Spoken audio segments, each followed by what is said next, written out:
Okay. And now I'm very happy to present Efstratia Kalfagianni from Michigan State University, who will give us a talk about Color-Jones polynomials and crossing numbers of satellite nodes. Please, you can start. Thank you. Thank you for the inviting, and happy birthday to Lou. So I want to talk about crossing numbers, and crossing numbers are one of these invariants that are very easy to define. So the crossing number is the smallest crossings you need to have a node diagram representing a certain node, yet they are very difficult to understand. So my talk in particular will be about how crossing numbers behave under connected sum of nodes and how they behave under taking satellites. And so, excuse me. And so this is still open. So let me remind you that if you have a node, two nodes, two diagrams, you can always connect them to make a third node, the connect sum. It's well known that it doesn't depend on the diagrams we use. And so it is very natural to ask, if I connect two minimum diagrams of a node type, of node types, do I get a minimum diagram back? So in this example, I'm connecting a 3 crossing and a 4 crossing node to get a 7 crossing node and diagram. And this is a minimum diagram, so I cannot represent it with a smallest crossing diagram, but in general it is open. It is actually a conjecture in the Kirby list that the crossing number is additive other connect sum. And in a and in a similar, the second construction I mentioned, satellites, I think it was mentioned in a talk that I attended earlier, but you basically, what I have here is the Whitehead double of the figure 8 node. So you put a node in a pattern in a, excuse me, solid torus in an essential way, and then you embed to mimic the neighborhood of another torus, of another node, which is the companion. And so what we have here is the figure 8 Whitehead double. And later on, you will hear me talk about untwisted Whitehead doubles. And so this means that the canonical longitude goes to the canonical longitude. And again, what is the crossing number and how is it related to the crossing number of the pattern, which was the unknown before, and the in particular the companion, which was the figure 8, is open. The basic conjecture question that is very intuitive is that the crossing number of a satellite should be at least the crossing number, bigger actually, of the companion. But this is in general wide open. And what we know about general bounds is that Leichenby in 2004 proved that, of course, the upper bound is always easy, right? If you connect two diagrams, you get a diagram of crossing number with crossings, the sum of the two crossing numbers. So the upper bound is fine, but what Leichenby proved is the lower bound up to a constant of 152. So at least we know that it goes in the right direction. Okay. And then just this year, Q and Wang, a recent preprint, announced that they can improve 152 to 16.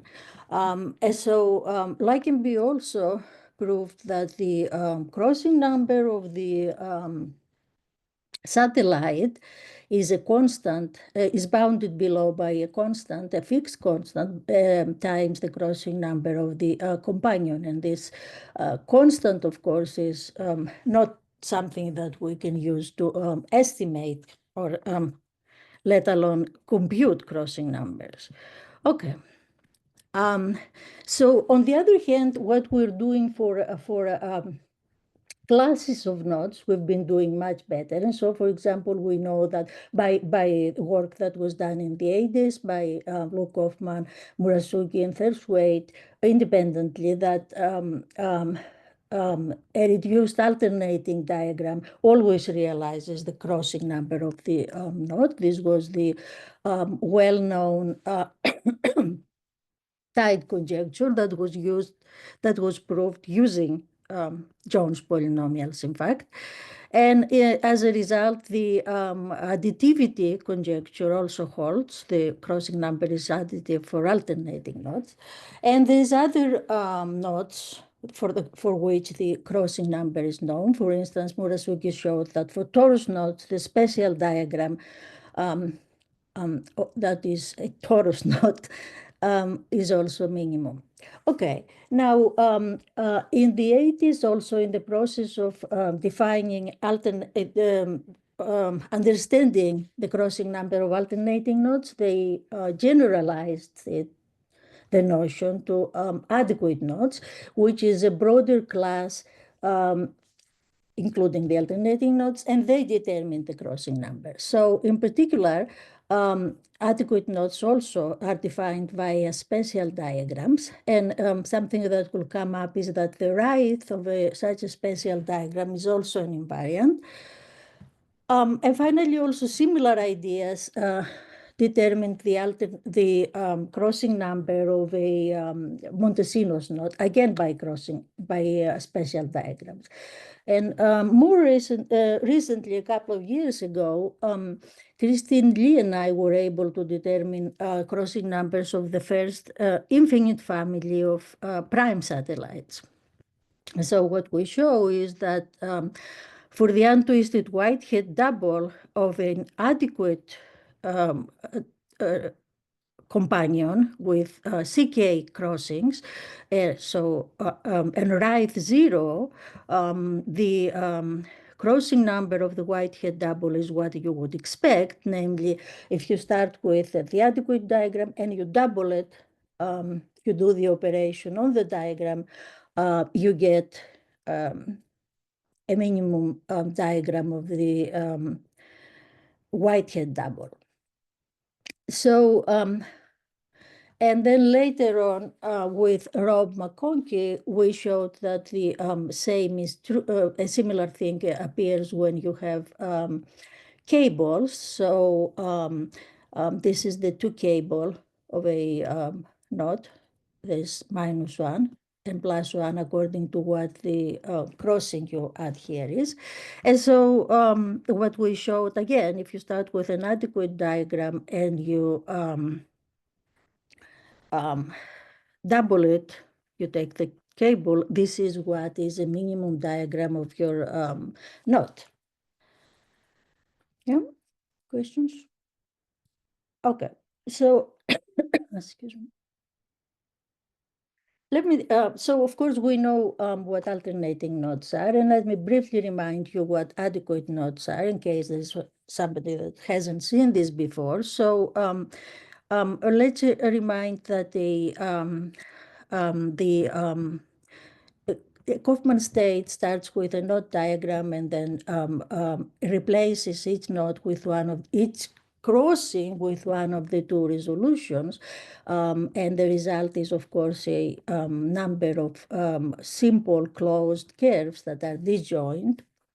And those are the circles, the state circles. And what I can do, I can record a state by graph. So my vertices are the state circles, and then the red edges here indicate where was the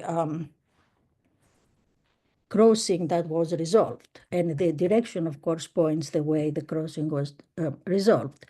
Okay, and so now going back, this is exactly how the definition comes. So A adequate means if you did all the A resolutions, and then in the end your graph has no one-edge loops. So each red stick ends on two different circles. So the left one here is A adequate.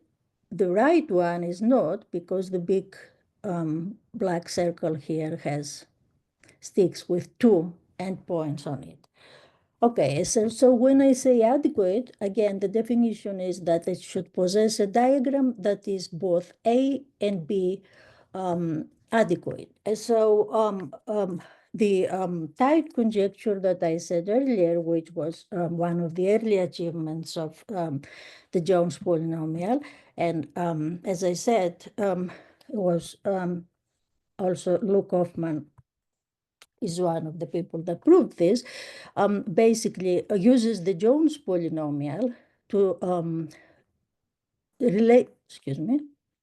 relates the Jones polynomial to the crossings of an alternating diagram. So in particular, for any diagram, the degree of the Jones polynomial gives you a lower bound on the number of crossings of the diagram. And then the claim is that with equality holds if and only if this is alternating and reduced.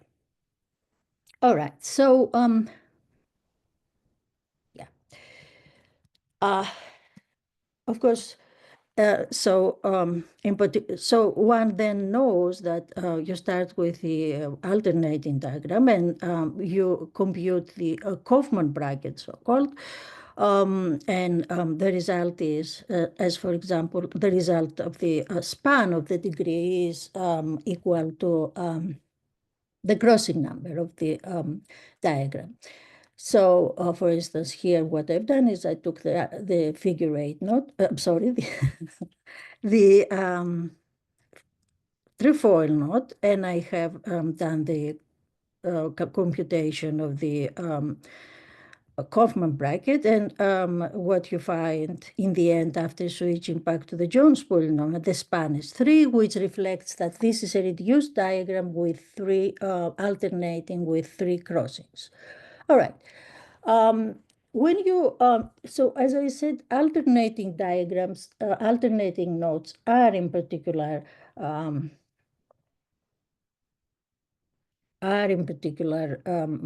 adequate.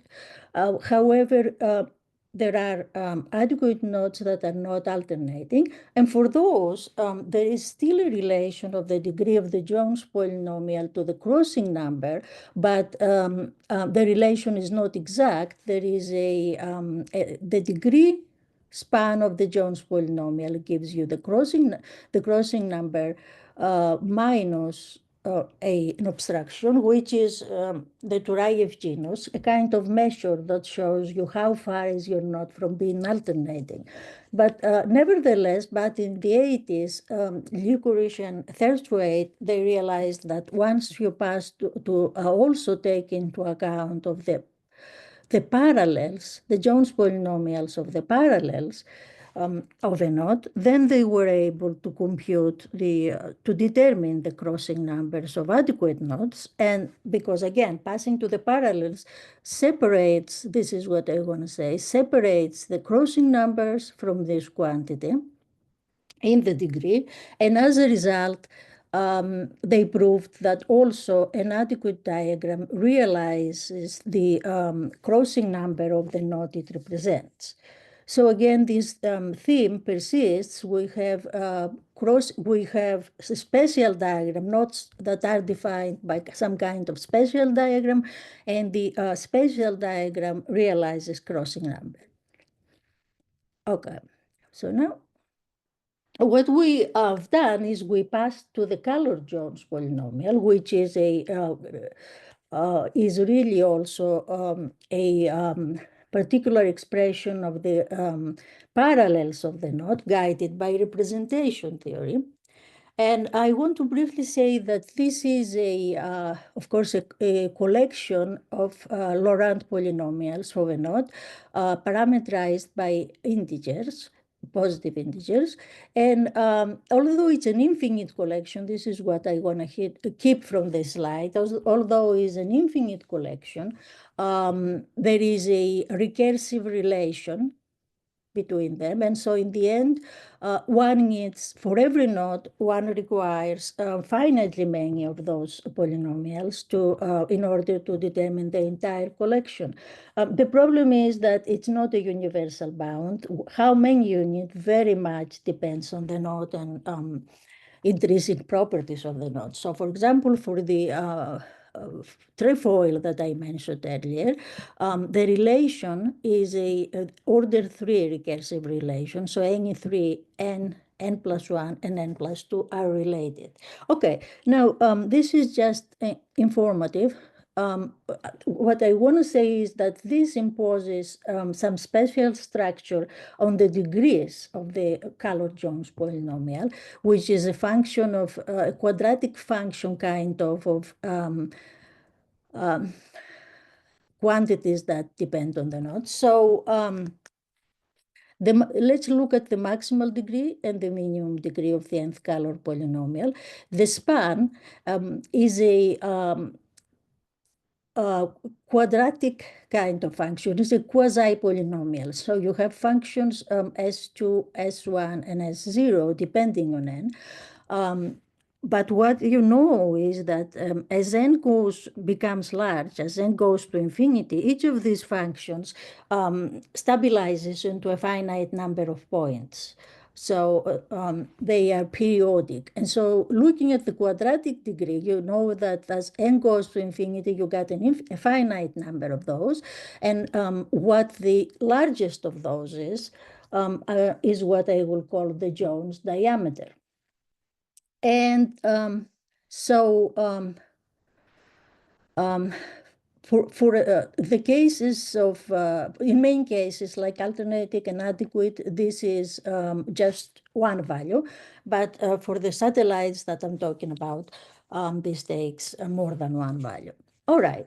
And so recasting back the work of Licorice and Tesfaye from the 80s, what I get is one always gets an upper bound, a lower bound of the crossing number in terms of the Jones diameter. And again, if you have adequate, this is equality. And so this is back out. And so Christine and I got to wonder, what about if you have equality? Is the converse true? Is it adequate? And indeed, this is what we showed, is that if I start with a node with Jones, where I know the Jones diameter, and I know that it is the crossing number, then your node is adequate. So I put it in here in an if and only if form. So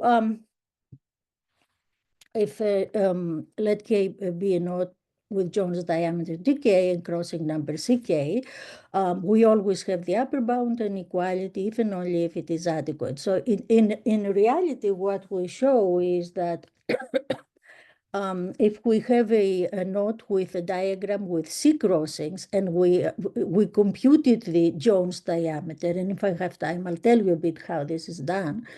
It's not easy, but it can be done. And we found it to be equal to this crossing number of the diagram, then your diagram is adequate. Okay. Questions?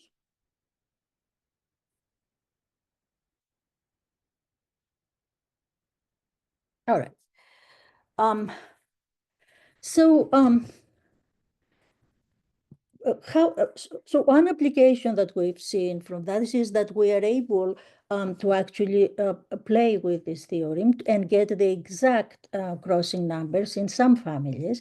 And so the way that this works is, we said that if my diagram has crossings equal to the Jones diameter, then it's adequate. But what happens is, if I happen to have a diagram with crossings too close to the Jones diameter, then such a diagram will necessarily realize the crossing numbers.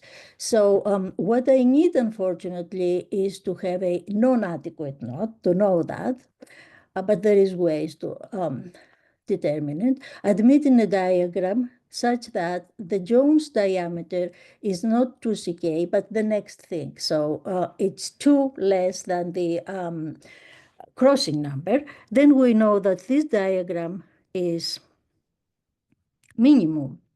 And of course, that follows immediately from the theorem that I just stated, because since the diagram is not, since we know, we start in red here, that the knot is non-adequate, the theorem gives that the twice the crossing number is strictly larger than the Jones diameter. On the other hand, I'm giving you this, and so that there is a diagram with one less, with diameter one less than the crossing number. And so there's no space really, but to have this diagram being minimum. And indeed, this is the case where what happens with the Whitehead doubles that I mentioned earlier. So if I take 4-1, which is already the usual crossing, the usual diagram of the figure 8 is right 0. And so the Jones diameter can be computed to be 34, which falls into the second, into this theorem. And so one can compute that the crossing number of this Whitehead double of the figure 8 is 18, which is exactly what you get if you double the usual diagram of the figure 8. And I've been talking about Whitehead doubles, and you may have noticed how you clasp also matters. There's 2 clasps you can put, but in our process, it doesn't matter. So either one works. Okay. And so I want to make an observation here. So a way to get knots with right number 0, adequate knots, is to say that they are amphichiral. So they are isotopic. They are equivalent to their mirror images. So in this case, we know, as I said, for the figure 8, we can double the diagram. There is, so in particular, our theorem applies to amphichiral knots to get the minimum crossing number. And there is amphichiral knots at all for all crossings, right? But in general, you kind of expect that most knots are not. But one way, so for instance, from the knot info, out of the how many knots, I only get these ones that are amphichiral: 1, 2, 3, 4, 5, 6, 7, 28. But another way you can apply our result is, okay, to get amphichiral knots, what you can do is take a knot and take the connect sum with its mirror image. That's automatically amphichiral. And so now, if you apply this to any adequate knot, you determine the genus, the crossing number of the Whitehead double. And in this setting, adequate knots are quite common in law crossings. So out of 2,977 prime knots with up to 12 crossings, 1851 are already amphichiral. So if you're looking for concrete examples to determine the crossing number of Whitehead doubles, you've got plenty from the tables. Excuse me, I don't want to. Okay. So one of the things I mentioned earlier, how I started, is that in general, we have bounds that point the direction that the open conjectures tell us that the crossing numbers of satellites satisfy. And those bounds are in general weak. But so the way that these exact results were proved in this case, and in all cases, is you start with bounds on the crossing number, and then you say they are exact if so and so. And so the bounds that we've been getting for families of nodes with the colored Jones polynomial are, of course, much stronger than the general bounds. So in our work with Christine, if you start with an adequate node with CK crossings and any right now, then the crossing number of the Whitehead double, actually the untwisted, a Whitehead double, satisfies a two-sided inequality. Well, the crossing number of the Whitehead double is at least 4 times the crossing number of k plus 1. Now, remember that at this point, we don't know if it is at least ck, so this is bigger.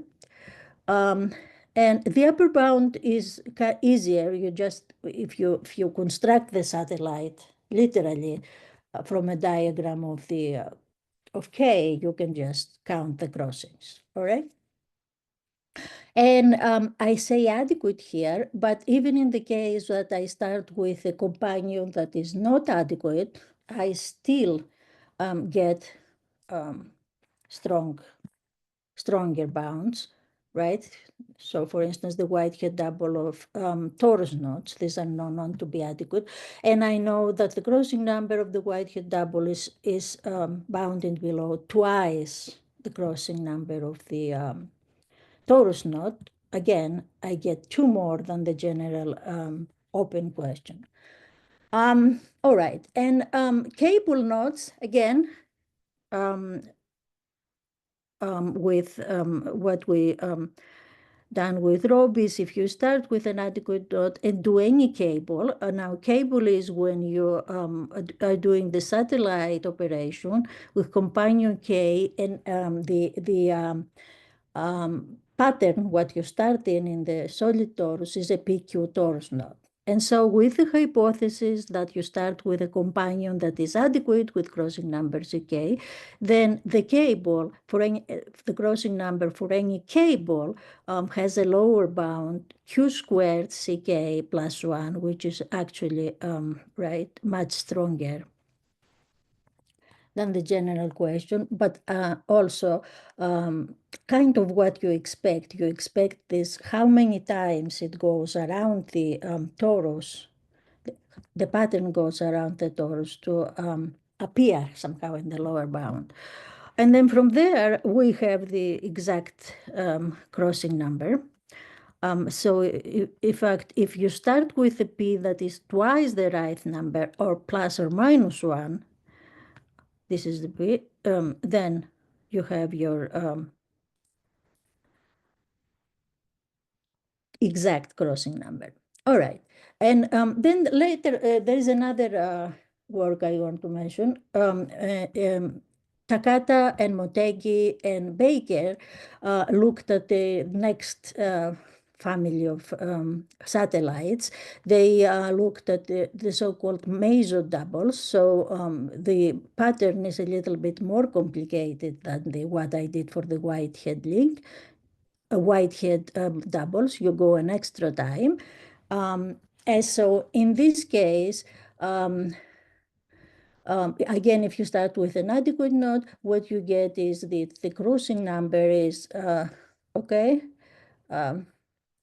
9, the lower bound is 9 times ck plus 2, and notice this 9, which is again how many times the pattern intersects the meridian of or how many times the pattern goes around the dot. 1, 2, 3, and 9 is 3 squared. So the lower bound is again where you want it to be. And I realize I'm going out of time, so I'm just going to say. Actually, you have another 5 minutes if you want. Okay, I could stop in this. So what I said earlier is the wrapping number, right? Is how many times the pattern I start with in the standard solid torus intersects each meridian disk of the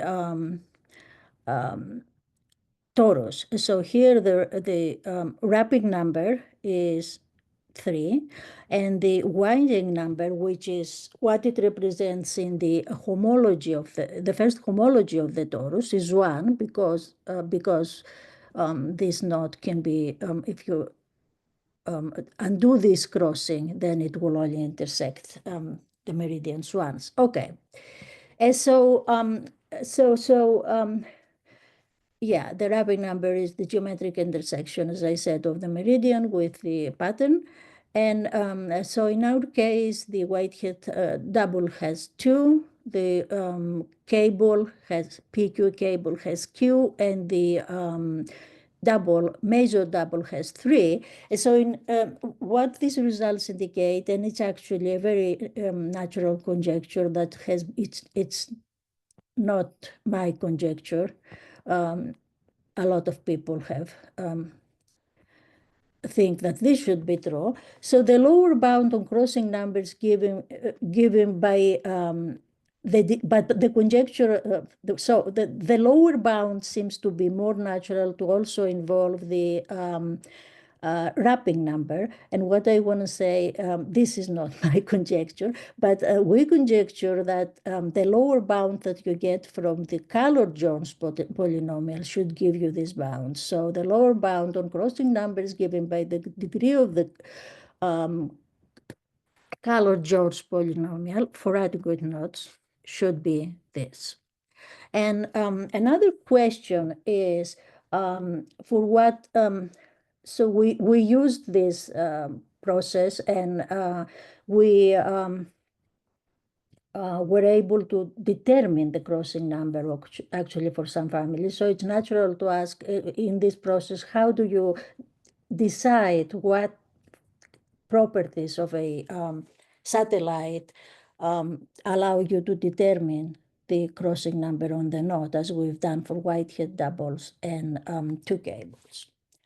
And I could stop here, or I could just tell you that, how we prove this is how do you compute the Caloy-Jones polynomial? Well, the Caloy-Jones polynomial, one more effective way to compute it is what is fusion theory. That is really a calculus that due to Masbaum and Vogel for the SU2 quantum invariant, so to speak. And so then we start with a diagram of a non-adequate knot, and we want to prove that how we prove the main result, that the degree of the Caloy-Jones polynomial, the quadratic term, the Jones diameter, is going to be strictly less than the crossing number, twice the crossing number. And so the point here is to understand how in this calculus an edge that corresponds to a loop on this state graph plays. And after considerable amount of work, we find that the result is that when you collect terms, the quadratic terms at the limit, as n goes to infinity, is always going to be minus something that you can identify as positive. And that proves the main theorem that says your knot is adequate if you don't get this Q. But then there is an important piece here is the work of Baker and Motegi and Takata that have computed Jones diameters for Whitehead doubles and Mazur doubles.